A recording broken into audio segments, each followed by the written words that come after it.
Hello students, आज हम पाठ 5 की हिंदी करेंगे। पंचमा पाठ है अर्थात पाठ 5, जिसका शीर्षक है पंडिता रमाबाई। रमाबाई के बारे में एक लेख है जिसकी हम हिंदी करेंगे। स्त्री शिक्षा क्षेत्रे अग्रगण्या पंडिता रमाबाई 1858 तमे ख्रीष्टाब्दे जन्म अलभत। अर्थात स्त्री शिक्षा के क्षेत्र में अग्रणी पंडिता रमाबाई ने 1858 ईस्वी वर्ष में जन्म प्राप्त किया था, यानी 1858 ईस्वी में इनका जन्म हुआ था। तस्याः पिता अनंत शास्त्री डोंगरे माता च लक्ष्मीबाई आस्ताम। अर्थात उसके पिता अनंत शास्त्री डोंगरे और माता लक्ष्मीबाई थी। तस्मिन् काले स्त्री शिक्षायाः स्थितिः चिंतनीया आसीत्। अर्थात उस समय स्त्री शिक्षा की स्थिति चिंतनीय थी। स्त्रीणां कृते संस्कृत शिक्षणं प्रायः प्रचलितं नासीत्। अर्थात स्त्रियों के लिए संस्कृत शिक्षण प्रायः प्रचलित नहीं था, किंतु डोंगरे रूढ़िबद्धां धारणां परित्यज्य स्वपत्नीं संस्कृतम अध्यापयत। अर्थात किंतु डोंगरे ने यानी उनके पिताजी ने रूढ़िबद्ध धारणा को छोड़कर अपनी पत्नी को संस्कृत पढ़ाया। एतदर्थं स समाजस्य प्रतारणाम् अपि असहत। अर्थात इसके लिए उन्होंने समाज की ताड़ना को भी सहन किया। अनंतरम रमा अपि स्वमातुः संस्कृत शिक्षां प्राप्तवती। अर्थात इसके बाद रमा ने भी अपनी माता से संस्कृत की शिक्षा प्राप्त की। आगे है, कालक्रमेण रमायाः पिता विपन्नः सज्जातः। अर्थात समय के प्रभाव से रमा के पिता निर्धन हो गए।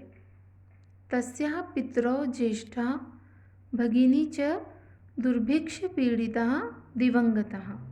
अर्थात उसके माता पिता और बड़ी बहन अकाल से पीड़ित होकर मृत्यु को प्राप्त हो गए। तदनंतरम रमा स्वज्येष्ठ भ्रात्रा सह पदभ्यां समग्रम भारतम अभ्रमत। अर्थात उसके बाद रमा ने अपने बड़े भाई के साथ पैदल ही संपूर्ण भारत का भ्रमण किया। भ्रमण क्रमे सा कोलकातां प्राप्ता। भ्रमण के समय ही वह कोलकाता पहुंची। संस्कृत वैदुष्येण सा तत्र पंडिता सरस्वती चेति उपाधिभ्यां विभूषिता। अर्थात संस्कृत के वैदुष्य के कारण, यानी वो संस्कृत की बहुत बड़ी ज्ञाता थी, इसके कारण वह वहाँ पंडिता और सरस्वती इन दो उपाधियों से सुशोभित हुई। यानी ये दो उपाधियाँ उन्हें कोलकाता में दी गईं। तत्रैव सा ब्रह्म समाजेन प्रभाविता वेदाध्ययनम अकरोत्। अर्थात वहीं पर उन्होंने ब्राह्मण समाज से प्रभावित होकर वेदों का अध्ययन किया। पश्चात सा स्त्रीणां कृते वेदादीनां शास्त्राणां शिक्षायै आंदोलनम प्रारब्धवती। अर्थात इसके बाद उन्होंने स्त्रियों के लिए वेद आदि शास्त्रों की शिक्षा के लिए आंदोलन आरंभ किया। फिर है 1880 तमे ख्रीष्टाब्दे सा विपिन बिहारी दासेन सह बांकीपुर न्यायालये विवाहम अकरोत्। अर्थात सन 1880 ईस्वी में उन्होंने यानी रमा ने विपिन बिहारी दास के साथ बांकीपुर न्यायालय में विवाह किया। सार्धेक वर्षात् अनंतरम तस्याः पति दिवंगतः। अर्थात 1.5 वर्ष के बाद ही उसके पति की मृत्यु हो गई। तदनन्तरं सा पुत्र्या मनोरमया सह जन्मभूमिं महाराष्ट्रं प्रत्यागच्छत्। अर्थात उसके बाद वह अपनी पुत्री मनोरमा के साथ अपनी जन्मभूमि महाराष्ट्र में लौट आईं। नारीणां सम्मानाय शिक्षायै च सा स्वकीयं जीवनम अर्पितवती। अर्थात नारियों के सम्मान और शिक्षा के लिए उसने अपना जीवन समर्पित कर दिया। हंटर शिक्षा आयोगस्य समक्षं नारी शिक्षा विषये सा स्वमतं प्रस्तुतवती। अर्थात हंटर शिक्षा आयोग के सामने उसने नारी शिक्षा के विषय में अपना मत प्रस्तुत किया। सा उच्च शिक्षार्थम इंग्लैंड देशम गतवती। अर्थात वह उच्च शिक्षा के लिए इंग्लैंड देश गई। तत्र ईसाई धर्मस्य स्त्री विषयके उत्तम विचारे प्रभाविता जाता।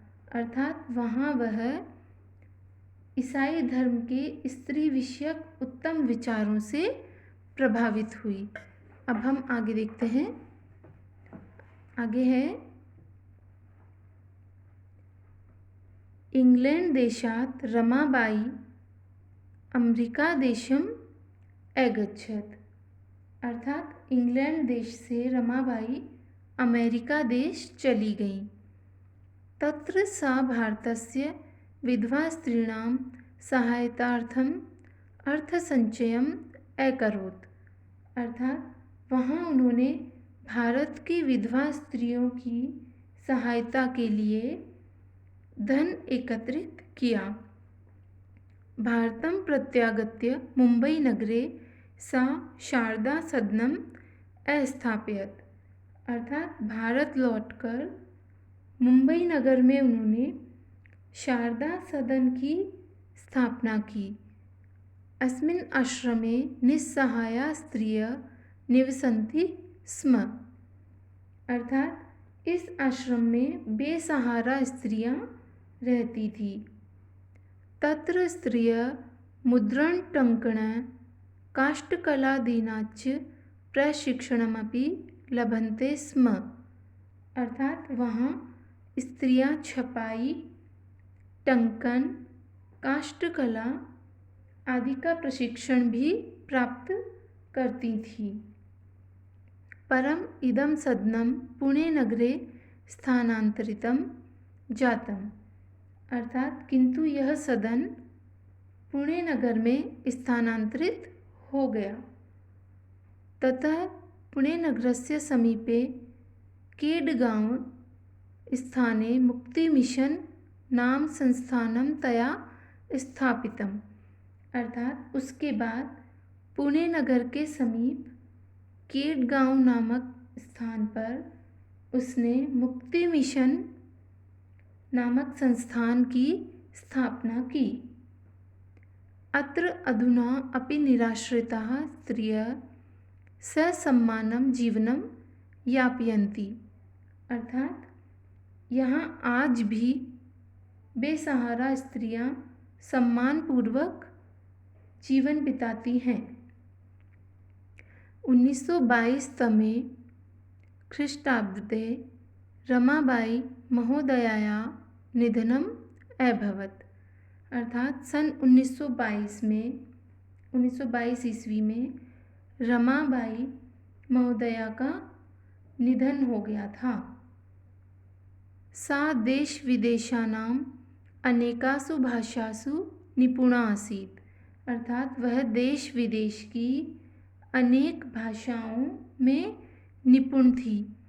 समाज सेवायाः अतिरिक्तं लेखन क्षेत्रे अपि तस्याः महत्वपूर्णम् अवदानम् अस्ति। अर्थात समाज सेवा के अतिरिक्त लेखन के क्षेत्र में भी उनका महत्वपूर्ण योगदान है।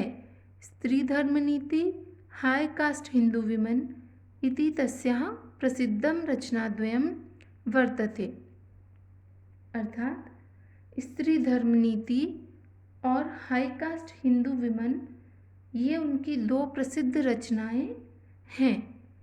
तो बच्चों, आज हमने पाठ 5 की हिंदी की। इसे आप ध्यान से पढ़ें और समझें। धन्यवाद।